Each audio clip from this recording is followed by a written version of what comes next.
Hi, everyone. I just want to thank everybody for joining. My name is Jamie, and I'm stepping in. I'm Barry's teaching assistant today, and he will be joining us a little later on in the broadcast. And I know people are still popping in, so I just wanted to take the time to just welcome you, and I hope everyone can see my screen. I'm going to just do a few last minute presenter items here. So if you just bear with me a minute.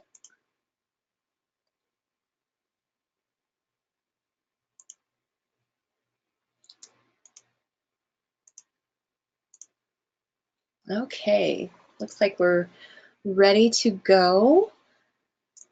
And as I said, I just want to welcome everyone. And this is just an introduction to the secrets of Vedic relationships and compatibility. This is the mini class that Barry Rosen will be starting in October for the fall class. This is just an introduction. And so I'm going to kick this off for everyone. And then what's going to happen is I'm going to play a previously recorded video that Barry has done so you can kind of get a sense of his teaching style, how the classes go. And then, as I said, Barry will be joining us more towards the end of the class to answer any kind of questions that you have about the class, about how it will run and operate. And then we do have some announcements towards the end. So for those of you that stick around, we have some special bonuses we want to kind of talk about and a few little surprises. So you definitely want to hang in there for that. And we'll just get started.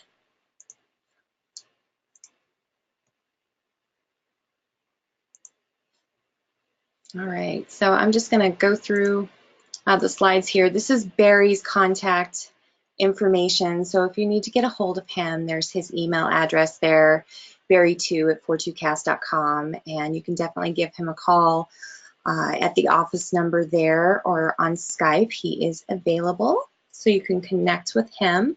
He's also on Facebook as well, so feel free to connect with him there. So just for an overview of the relationship class, this is part one. Again, we're going to be showing part of the tapes seminar today. It is available for download. You will get a recording today as well after the session and a copy of the slides, and there will be live question and answer session after towards the end of today's running. And then we're going to have live question and answer sessions as part of this course that Barry will be starting in October. So the relationship class runs, and how he's going to do it in October is run the previously recorded tapes, and then there will be time for live question and answers and actual examples where he will be looking at the charts. And that really is a better opportunity for students to learn more hands-on techniques live, when you can go in and ask questions, see the chart examples, and then apply the material. It just seems to work a little bit better for people. So that's how that class will be operating. A basic knowledge of Vedic astrology is a prerequisite, so that is really helpful if you have an understanding of planets, signs, houses, aspects, things like that. The course does cover some remedies, and then there will be some practical advice on making relationships work, so that's very helpful. We do have Jupiter and Libra this year, so this is a really good time right now to study more about relationships and bringing the Eastern practice of Vedic and Jyotish astrology into it, and how it impacts your relationships. It's not only just your romantic relationships, but it's also your business relationships, your relationships with your family, your relationship with your children. What Barry will not be covering is teaching about traditional compatibility through the Kuta system. There is a lot involved in that. He will be touching on it though, about some techniques that do work, and going into the Navamsha chart in Vedic astrology, which is the D9 chart, and looking also at some other aspects such as alternative sexuality and some of the impacts of Rahu and Ketu, which are the north and south nodes of the moon. He'll be talking about, as well as the nakshatras, which are the 27 constellations, star constellations. We'll be taking a dive into that, and also exploring Jaimini astrology. So that's something else that we take a look at when we're looking at marriage and sacrifice in marriage and relationship. We'll be discussing future classes that's coming up. So week 1, we go into the relationship skills and the planets and mining the depth of the 7th house, because the 7th house is all about relationships. And so we'll be taking a look at some of the secrets of the 7th house and its relationship to romance and death.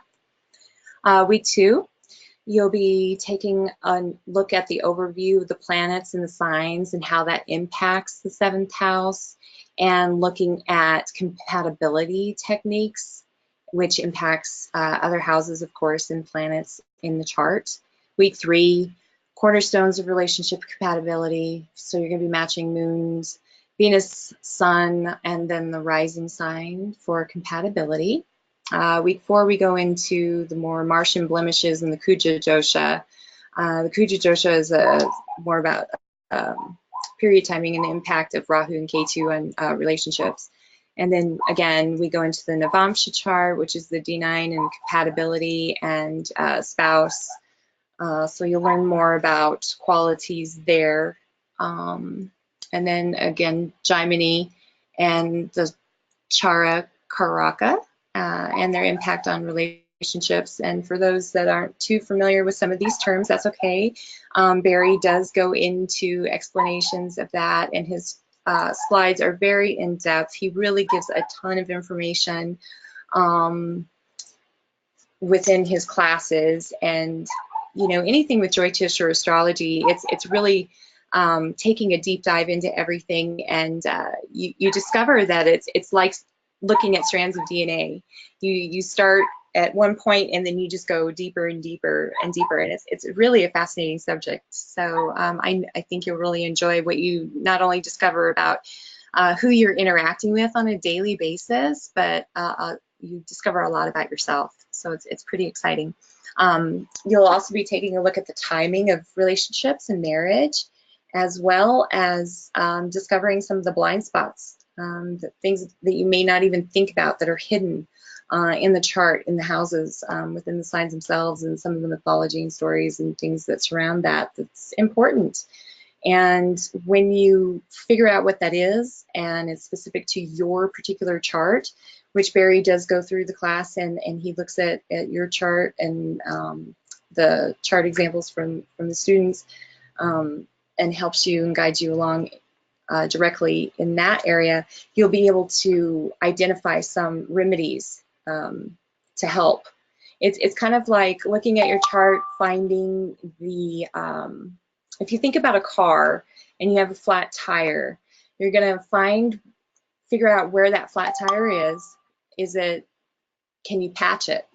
And Barry helps identify where those patches need to be and what those patches are, and then you can apply it to your life. So that's what's really great. Live question and answer case studies are going to be, Saturday, October 20th, the 27th, and November 3rd. So that will be part of the upcoming classes. So just to give you a little idea of some of the specials we'll be offering, if you sign up today, the regular class runs $195. If you sign up, we're giving you a $20 break, so it'd be $175 today. The full class is available for you now. We send it by Dropbox, so you'd get it within 24 to 48 hours, and you can learn at your own pace.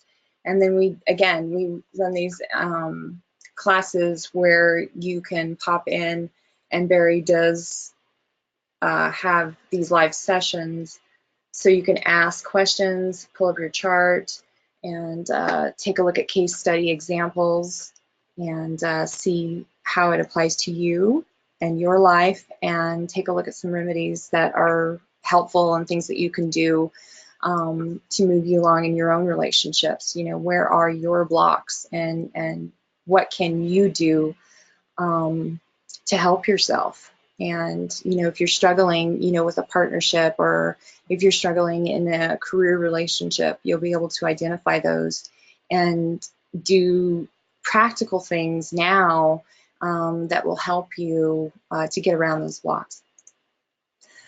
So what we typically do when we start a class is we do these Om Ganesha Namahaya chants to just in veneration and honor. So I'll take you through just some of these. These are the chants. O Lord Ganesha, of great presence, radiant like a million of suns, please remove obstacles in all of my tasks all of the time. And let us be together. Let us eat together.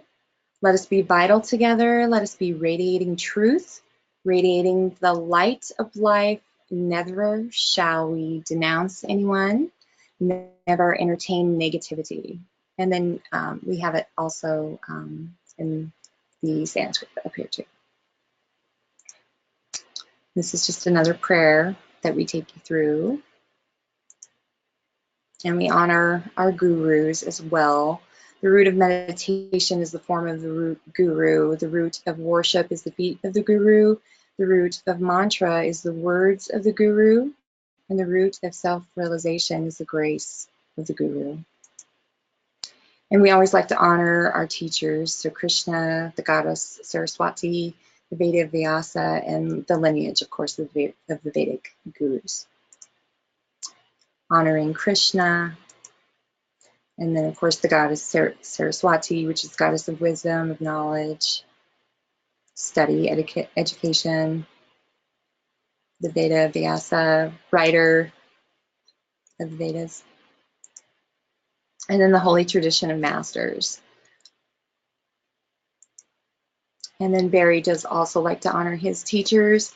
He stands on the shoulders of, so that's Sanjay Rath, Kamala Sutton, Bill Avesi, and then Pras Trivedi. And then we also go through and we honor the students and the classmates that are in the class. This is me. I'm from Colorado. And it's just nice because, you know, without students we wouldn't be here, and we all like to learn. And so this is just something that we always do just to honor you. So that's that. Okay, so right now, unless anybody has any questions, and I'm not seeing any pop in the box, we'll go ahead and we'll kick off the class. And you can see how Barry takes us through an intro session, and we'll get started. And then, as I said, Barry will pop in and we'll have some other live question and answers, and then we'll wrap up. And thank you all for attending and joining today, and we'll just get started.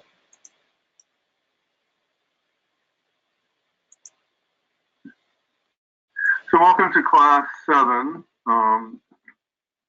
which is Seekers of the House. And not only enough, class 7 is about the 7th house. It's the first time we've had that correlation. But we'll start with our chanting.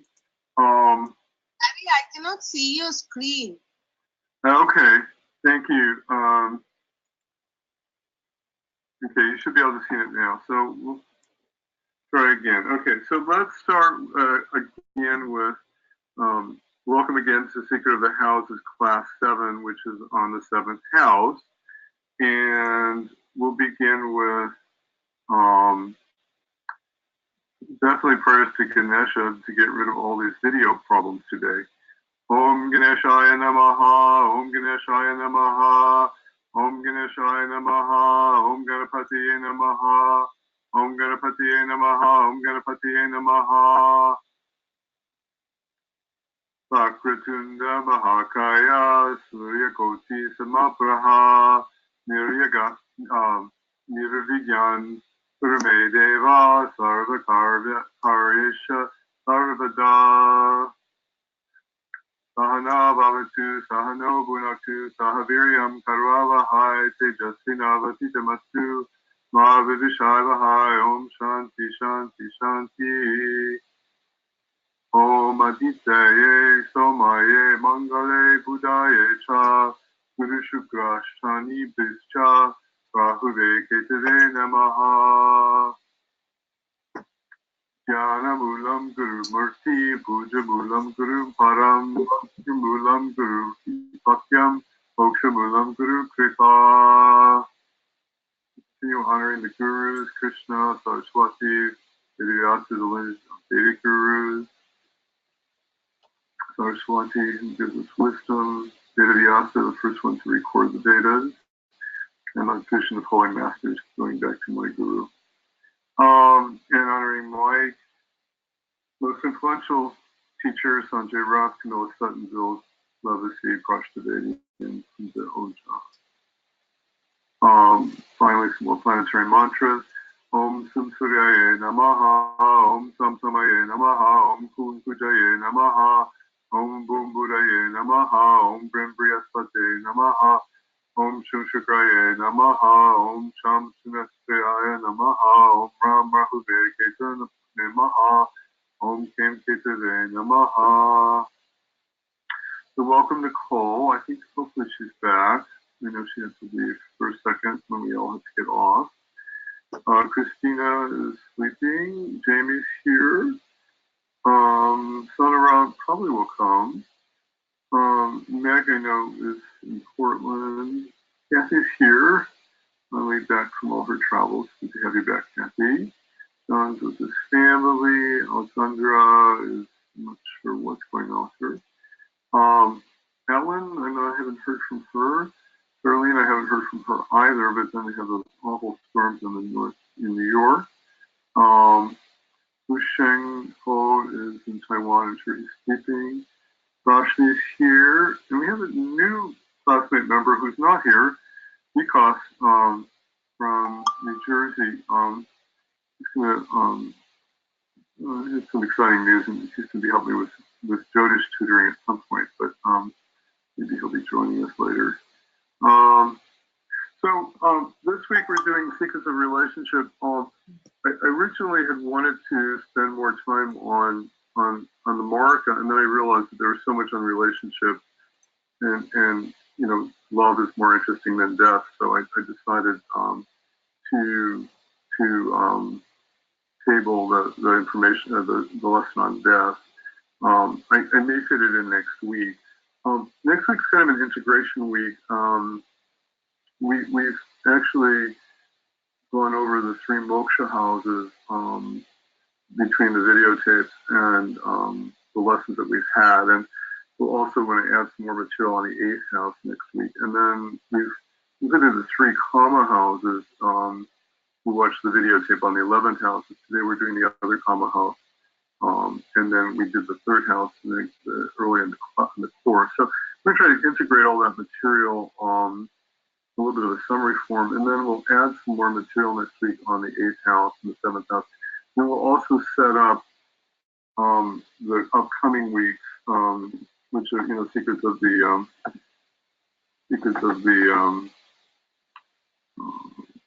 Kona houses. So next week's going to be kind of our kind of mid-session class, and we'll kind of use it for integration.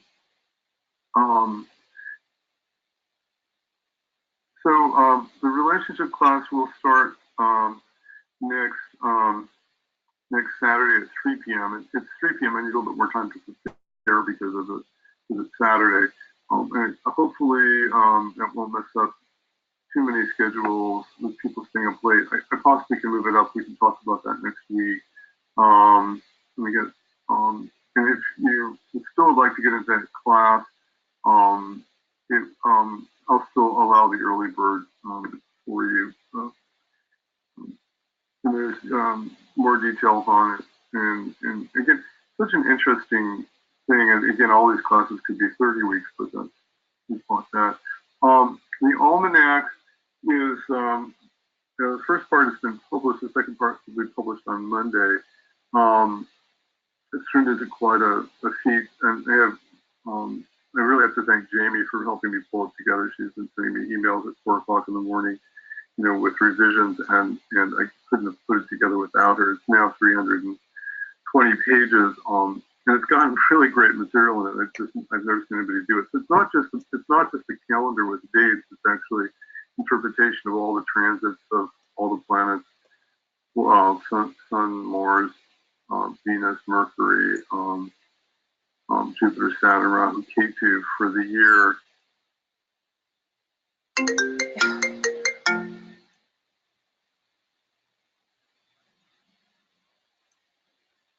And it's got 60 pages on global and economic information, and it's got a lot of learning pieces on retrogrades and combustions and eclipses and compendium of all kinds of wonderful things. So quite exciting.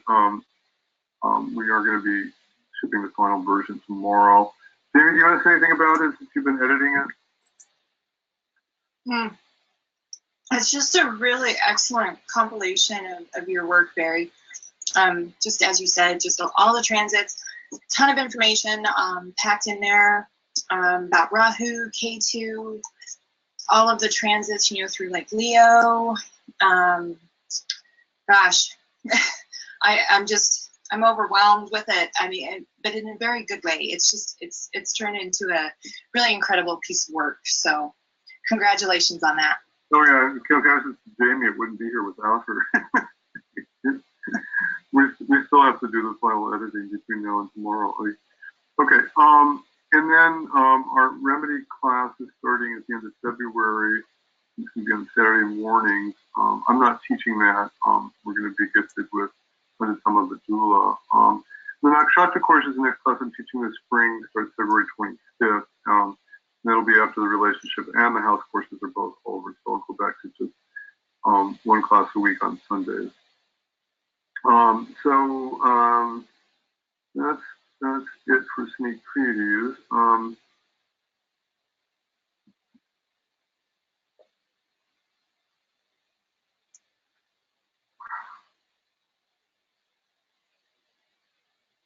Okay, so here's class 7, Secrets of the Seventh House. I'm entitling it Relationships or Death.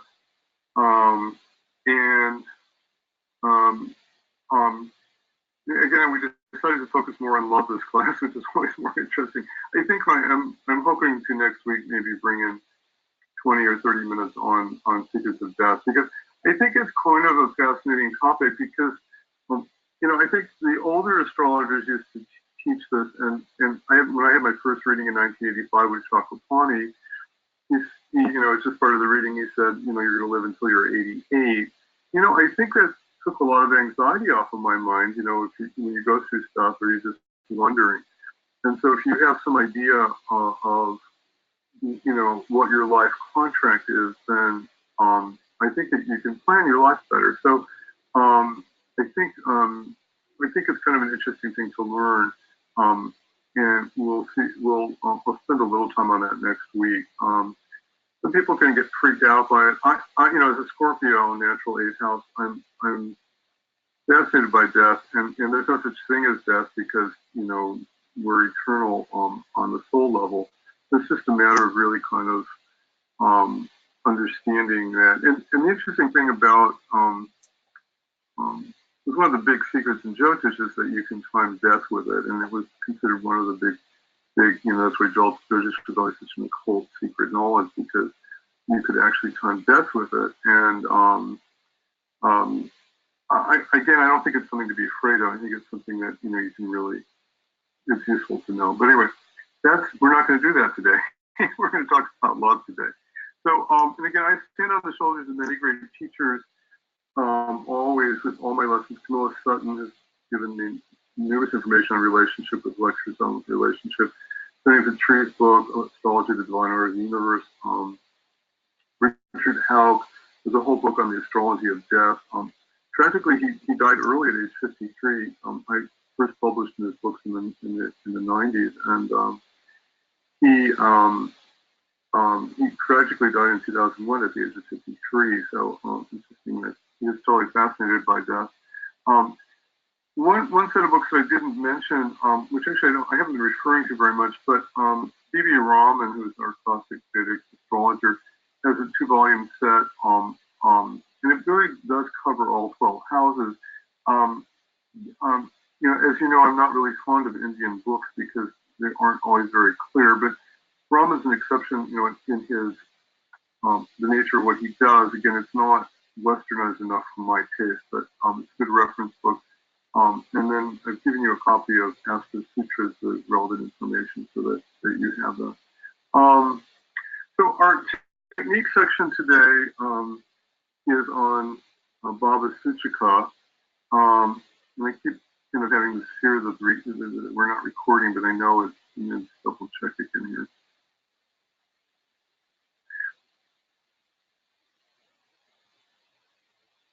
It says it's recording, so we're good. Again, I had to move to this new computer, and it's just kind of tricky. So I have brought this in last week on your slideshow. It's called Baba Suchika, and I'm thinking the best way to translate it is called house transposition, and that's when planets in the Rashi chart move into a Varga chart into another house. And it's a very important principle to learn. And in general, house transposition, whenever you're doing dashas, you always have to know when you have a relationship, that's 5 or 6 or 7 or 8. So this is something that's worth memorizing. I've given this to you in other classes. So that the official word in Sanskrit is called Baba Suchika Amsha.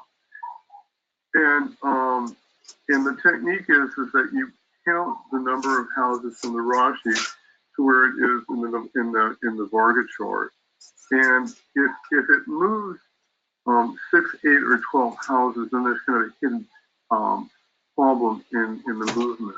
And I'll practice this in a minute. One of the things that didn't transfer when I had to open this new computer was your chart. So let's put them in on by hand today for you. I have a couple of them only. But I couldn't get my database transferred with all the craziness going on today. So for example, if you have something in Taurus Rashi in the natal chart, in the Navamsha chart, or in the Shamsha chart, or in any of the Varga charts, it moves into Libra. Then it's moving 6 houses. It moves from Taurus to Libra, and that's a 6. Now, normally you might look at your Varga chart and say, oh, you've got Mars in Libra, or you've got Saturn in Libra or something. Oh, that's wonderful. But because it's moved 6 times from the Rashi to the Varga chart, it actually has kind of a hidden obstacle problem. So this is a really important principle, and so I'm teaching it to you. Again, I'm trying to teach you one technique every week that you may or may not know. So the question is how does the planet move from the Rashi chart to the Vamsa chart? This one you use it most. You can use this principle in any Varga chart. And what does it mean? So this is a section that's worth memorizing because you're always having to pull this stuff out of your hat. So whenever you have a Vergodama placement, same sign, same Navamsha, it means there's integrated soul placement. That means you've inherited deep qualities from past lives about this planet, and it has hidden strength, and that means that it's going to flourish. So we always like to see Vergodama planets between the D1 and the D9 because it means that the past life lessons show deep soul placement. If you have a movement of 2 signs, it obviously means material and spiritual gain. If it moves 3 signs, it means growth, courage to grow over time with this area. If it moves 4 signs, it means happiness, being happy in this area of life. If it moves 5 signs, it means blessings and creativity in this area. If it's 6, it means blocks to achievement or again, as I've taught you in the lesson on the 6th house, the 6th house is an Upachaya house. So if we're disciplined with problems in the 6th house with health or regular work habits or exercise or any of those things, then we easily can overcome those blocks. But 6 means that we have to be disciplined to overcome blocks. 7 means integration of opposite values. And again, you can say relationship, we have to be business relationship, as we'll learn this 11-7, are a lot of things actually. It moves 8 houses, it means transformation due to unexpected events. Now that's a positive way of looking at it. 8th house, if you listen to the videotape, brings up unexpected events, and it kind of throws for a loop, and then we're kind of forced to grow in new and unexpected ways. Sometimes they are difficult. They can cause death or land us in the hospital or something like that. But still, there's a chance for transformation if we don't see the 8th house events. If we don't understand the 8th house karma coming, then it takes us by a big surprise. But if we understand it, we can transform it even before it becomes a problem. Anytime we have a 9th house transposition, good luck and dharma will develop. 10th house actions create a good future for oneself. 11th house transposition, material and spiritual gains. We always like to see 11. 12th house, again, the positive way of looking about 12th house is sacrifice, service, and expenditure.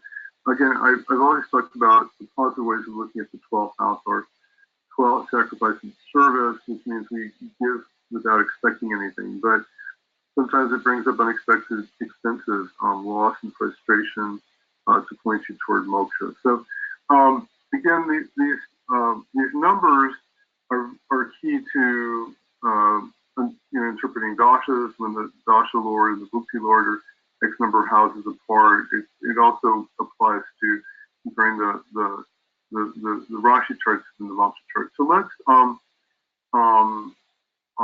look at some charts to make this more concrete. Do you have any questions on that while I'm talking about it? And I may have to go to my chart because I don't, we'll have to start putting your charts in, but I'm going to start with my chart because I know it. I'm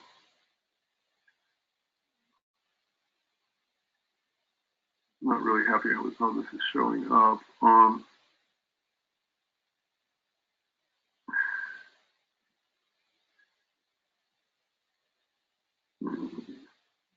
With that page either.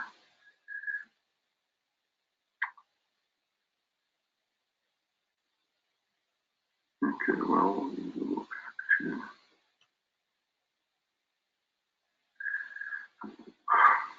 Anytime you switch computers, you don't have all your layouts. So this is my chart on the right here, Scorpio rising again with Mars in Aries. Okay, so what we want to see is what happens when the planet moves from the Rashi chart to the Navamsa chart, and what does it move? So I've got my moon in the first house debilitated. It moves in the Vamsa chart. It moves from Scorpio into Aquarius. So actually, there's 2 ways you can do Bhava Suchika. You can do it by sign movement or how many houses it moves. Okay. In some cases, it can be the same, but my moon is going to be the same because I have moon in the first. But so what we have here is so my moon, which is actually moon in the first is actually a really good positioning.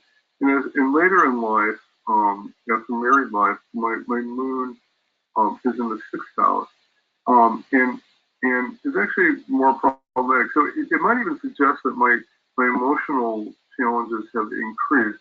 In some ways, my emotions aren't as dry as they used to be when I was younger, because at least we've gotten it out of Scorpio. Then we moved it into Aquarius, which is still kind of a difficult place to be. We said Aquarius and Scorpio are the 2 places that you don't really like planets because they bring heavy karma. So my moon, throughout my life has not moved.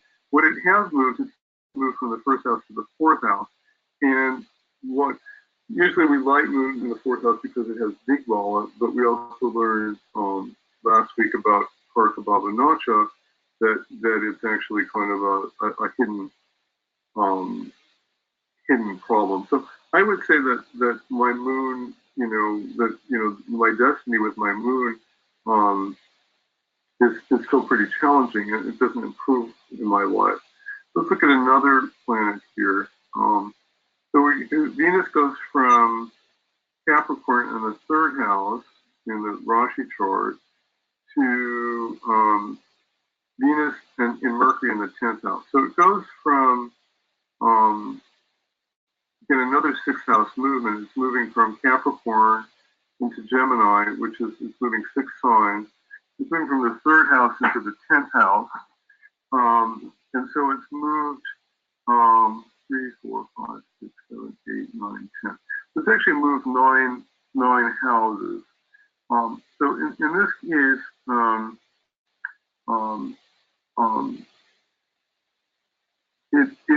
it's slightly improved. I would say, again, my Venus is my most challenging planet here because it's in that Parivartana yoga with Saturn. And what's happened with my Venus is that now it's conjunct Rahu and Saturn in the 10th. Again, it doesn't like the 10th. It wants to be in the 4th. So in the 10th, it has the opposite of Dikbala. And it's moved into it's moved conjunct Rahu and Saturn. And I would say that the interpretation of this is that that my relationship, again, Venus is the karaka for marriage and relationship. In my married life is that there's a lot of tension between work and home in my married life because I'm always working and my wife never sees me, and it does create a lot of tension in my wife. I think that's kind of how I'd interpret that. But I would say that Venus is pretty afflicted still in the Navamsha chart. And then finally, let's look at my Saturn. My Saturn goes from the 12th house into the 10th house. So it's moving from Libra. So there's two. You can do this 2 ways. So it's going from Libra into Gemini, which is a movement of 9. So my Saturn actually gets stronger moving out of the 12th and into the 9th house in terms of deeper spiritual knowledge through my marriage in my later life because it moves from Libra into Gemini. Now it's moving from the 12th house into the 10th house, and if you count 12 to 10, that's also it's moved 11 houses. So my Saturn has, you'd say Saturn matures with later life. My Saturn has matured also, from the natal chart from my birth, where it was much more problematic to my later life and to my married life. Anyway, so that's my example, and I just did it quickly now. I hope I didn't lose you, and I didn't want to spend too much time on this, but are you familiar with this principle of Bhava Suchika? Welcome, Vikas. It's good to have you.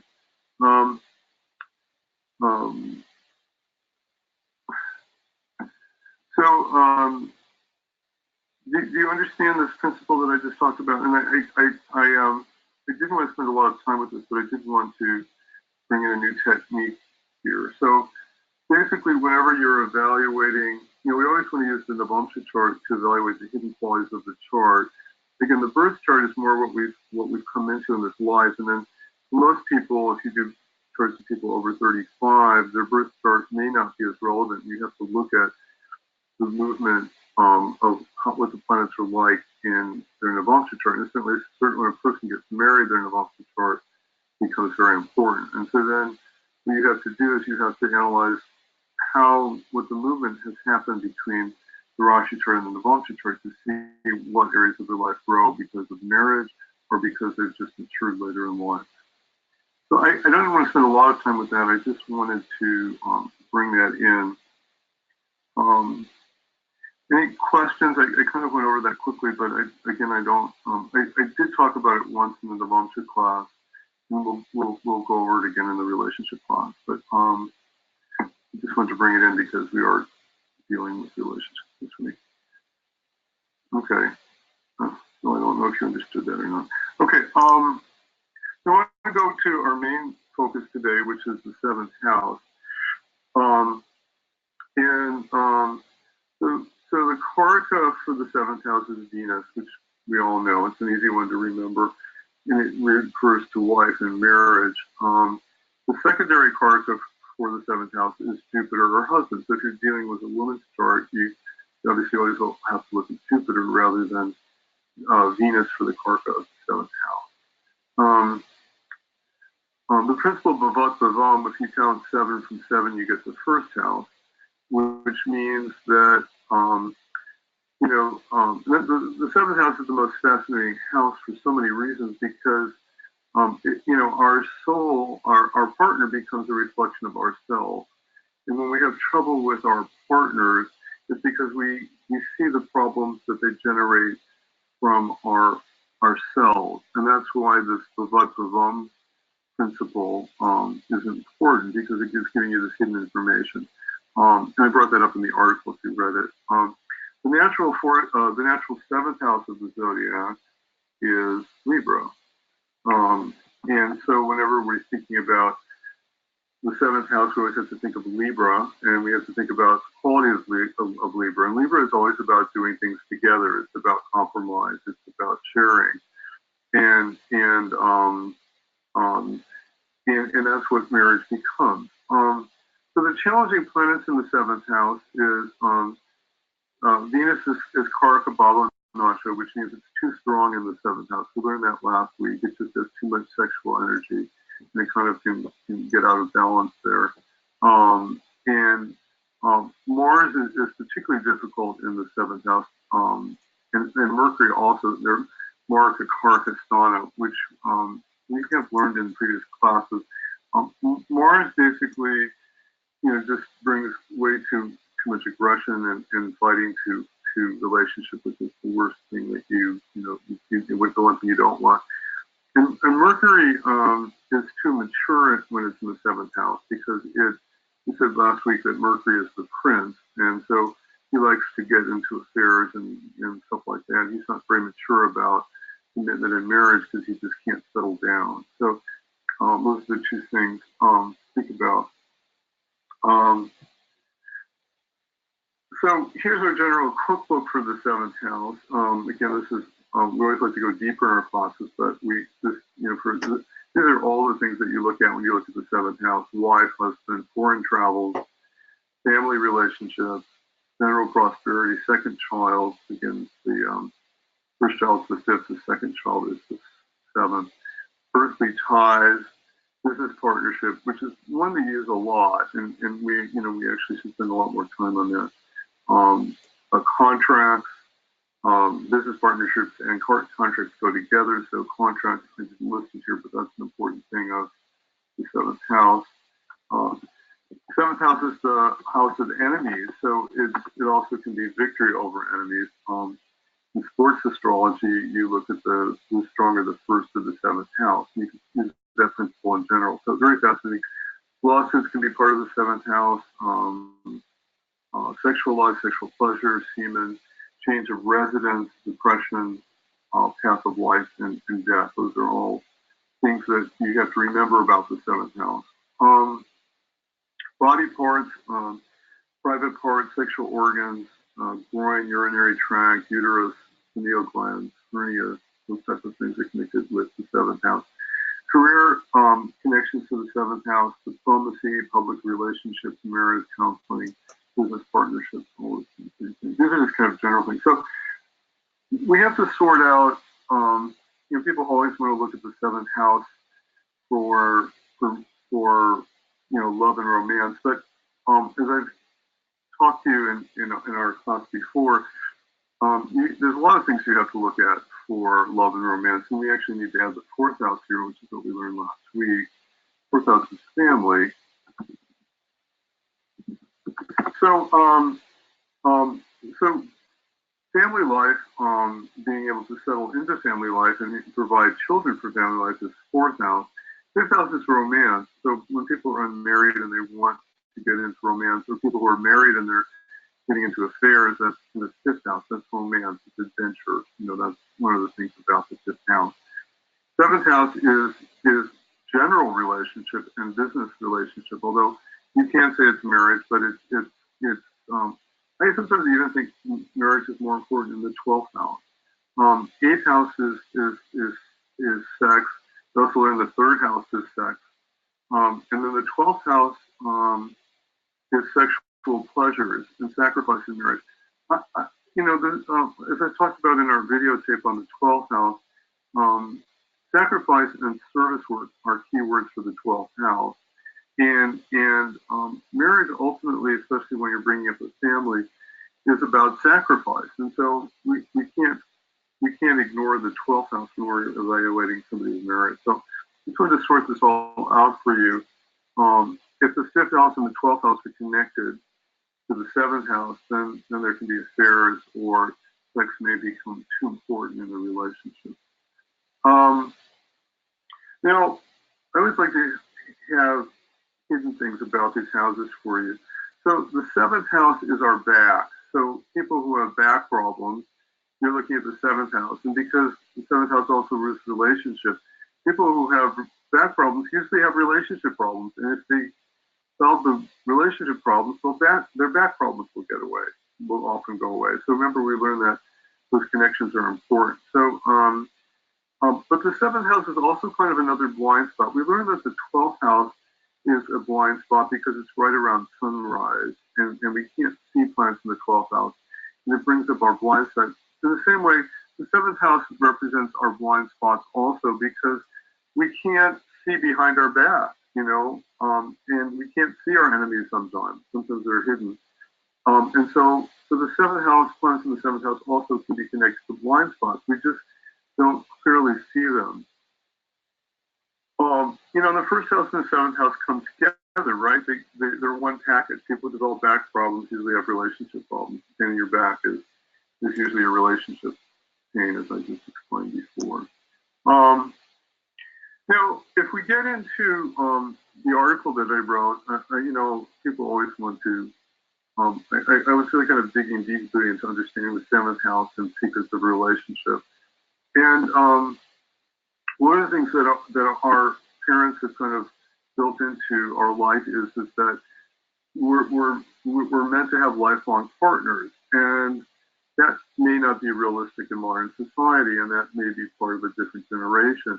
And certainly, I'm not advocating, you know, jumping from partner to partner or bailing from your relationship or your marriage when it doesn't work. But you know, sometimes relationships do expire. Business relationships expire, contracts expire. Sometimes the things that we need to learn in a marriage are completed, and our life contract is set up so that something will be destroyed. Shiva will enter to destroy the old, so something new can come. So I just wanted to throw that in there because it happens a lot. 50% of the population gets divorced, you know, we have to realize that most people, particularly in the United States, come in with a lot of relationship karma. They don't have the sacrifice energy. I mean, even when people sometimes have children together, they get divorced because they can't master the 12th house energy of sacrifice that it takes to get through a marriage. It's a hard one, and that's why relationships are so hard.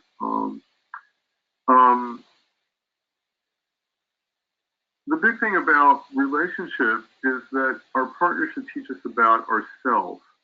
And if we're not able to see that mirror, then we're in too much pain. Then it may be time for a new mirror. But that new mirror will still force us with the same problem. So that's why this 1st and 7th house relationship, you know, and the butts the bum relationship, you know, the 7th house is always about ourselves. Really means that you know, our relationship is about self-discovery. It should lead to learning more about who we are, and the imperfections that we see in our partner are usually our own imperfections that we can't deal with. I mean, anybody who's been in relationships is familiar with that. Relationships are a mirror.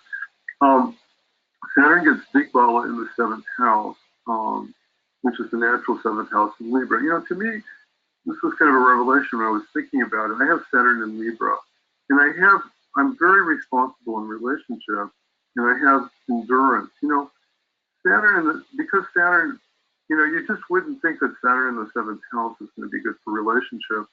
And if it has good dignity there, it does create this ability to be responsible. It can lead to longevity in relationships. And it means that Saturn is mature in relationships, and that's why Saturn is exalted in Libra, the natural seventh house of the zodiac. So many people run from one bad relationship to another because they blame the other partner rather than taking responsibility for not doing their part to create success. So, when people are challenged in a relationship, it means like we have to dig deep, we have to work harder, we have to take responsibility for what we're doing wrong in the relationship.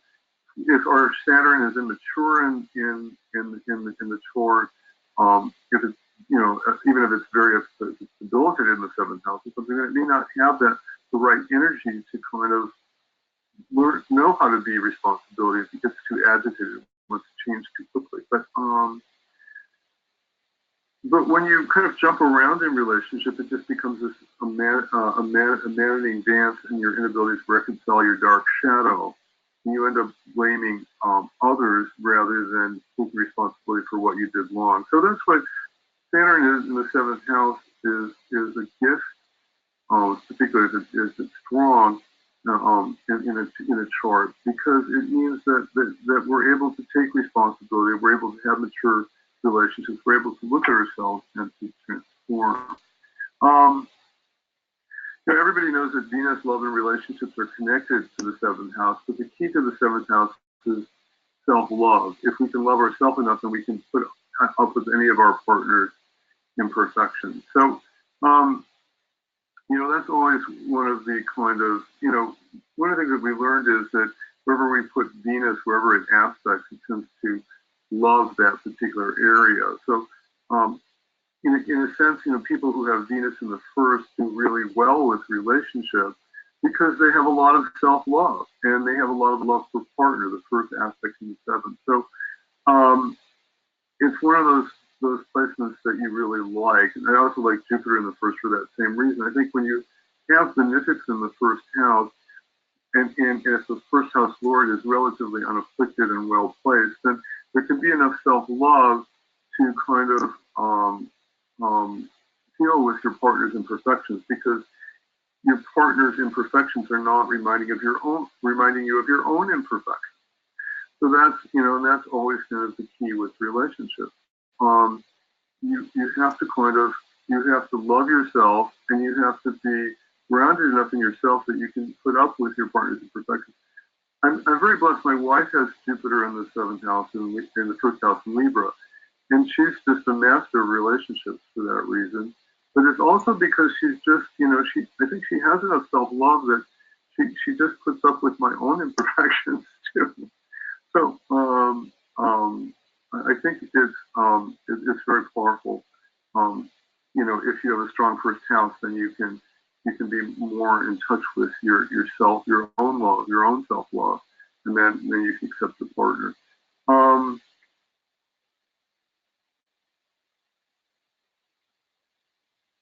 The seventh house is a karma house. We've been doing this series of karma houses: third house, seventh house, 11th house.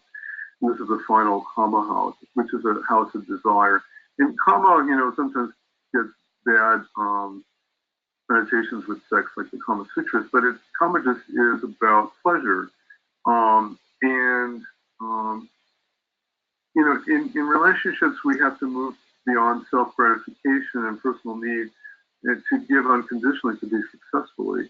And so it becomes a challenge to kind of move in that direction. If the relationship has just started for sexual reasons with no sense of sacrifice, some people have really strong sexual energy together and they get married because the sex is incredible, but then they don't have other abilities. The relationship falls apart. So that can be a problem with the relationship if the sexual energy is all that is there and there aren't the abilities to some of these other qualities that are needed. I think equally need a strong 12th house to have a sexual marriage, a successful marriage, because the 12th house is about sacrifice and sacrificing for your partner's needs and sacrificing for children. And if you can do that, it can lead to moksha or enlightenment. And the final goal of marriage is to find God in our partner to find God in us. My wife and I put this in our wedding vows. You know, we got married. I got married at age 42. My wife was 50. And it was our first marriage for both. And we were both really interested in self-realization and enlightenment and in serving the divine. And our relationship, you know, became, you know, whether we could find God in our partner and whether our partner can find God in us. And I think that's the highest, you know, people look for soulmates, which, you know, are very elusive. But ultimately, if you do marry a soulmate and have that ability to see God in your partner, you can use your marriage for enlightenment, and that's really the highest purpose that marriage can move to. It rarely happens, maybe in final lifetime. You know, they said the natural seventh house is Libra, and Libras want to do everything together, and so we have to kind of learn in relationship not to be selfish and ego-based, as with Aries, the natural first house. So there's this big tension between Aries and Libra. I've got Mars in Aries, and my wife has, you know, Jupiter and Libra, and she's Libra. And my ascendant Lord is Scorpio. So I have a lot of wanting to do things alone. I'm alone, you know, I'm kind of the lone ranger sometimes. I just don't share enough. I don't tell my wife what's going on. I get into trouble because, you know, and she wants to do everything together. And the opposition between Aries and Libra is very kind of challenging in that, like I said, you know, I can be a lone wolf and want to do everything myself, and my wife wants to do everything together, to the point where it kind of can be a little bit, I don't want to say a waste of time, but like, you know, sometimes, you know, it's difficult. And I think ultimately, you know, the sacrifice energy would have to come in and just really like, can I bend my ego, the Mars Aries energy, to kind of sacrifice in relationship and do it together, even though I'm selfish and want to do it my own way separately because I'll get it done quicker. But, you know, Aries wants to be quick with things. And, you know, I'm still learning that one, and I'm not really good at it yet. But ultimately, Libra, the natural seventh house, wants to do it together, and we have to learn how to share in relationship, and that leads to self-discovery.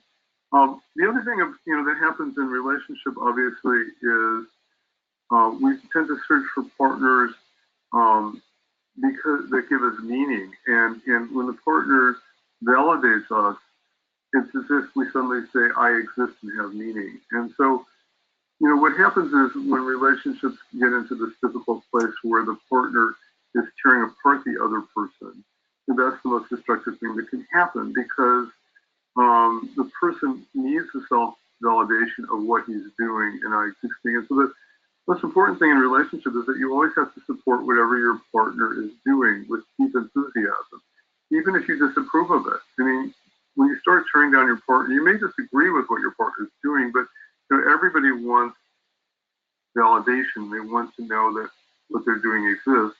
And you know, you have to kind of, if you can't do that in relationships, you're going to fail miserably. And sharing has become such a huge thing in the world. You know, Facebook has brought it to and social media, you know, sharing who we are, what we like, getting liked, living, you know, showing our talents and getting liked on Facebook. You know, these are all basic seventh house energies, because everybody has this need to be accepted, to show that they exist, that they're valid, that they're liked.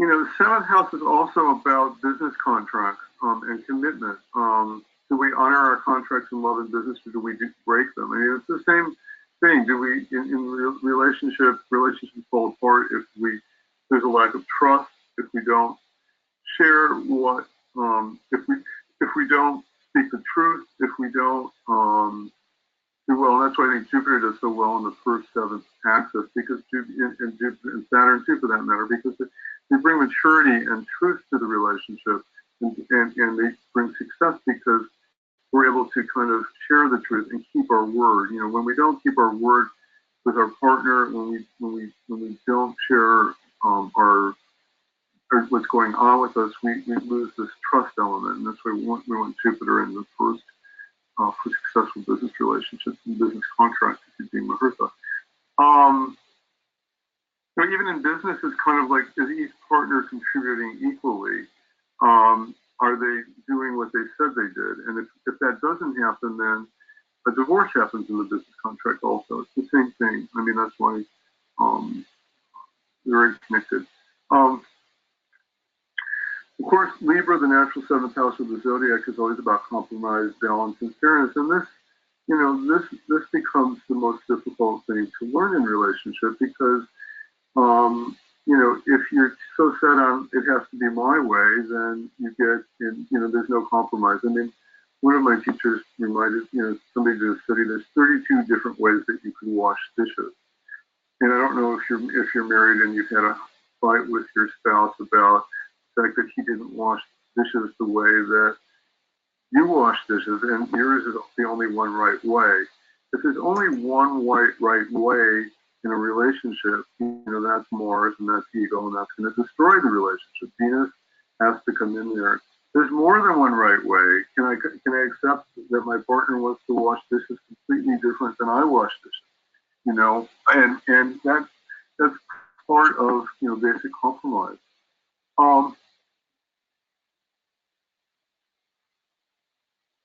And so the 7th house, again, is always about, relationship is always about sharing our feelings and our intimate desires. And one of the successful things that I learned in relationship seminars that I took is that men in particular have to listen to what their spouses are sharing. It's very important for women to kind of share what was on at their day, what they're feeling. And more than, you know, men are really good at wanting to fix things. You know, my wife will bring up a number of problems, and what I'll immediately try to do is try to fix them, because, you know, that's what guys do. We like to fix things. That's Mars. You know, we like to change things and fix things. But Venus just wants, you know, intimate sharing. She wants to be listened to, that she's having these difficult things. So if you want to be successful in marriage, particularly for a man, you have to listen to your wife without interrupting, without trying to fix. And it's very hard to do. I'm still working on that one. The 7th house is the house of enemies and competitors. I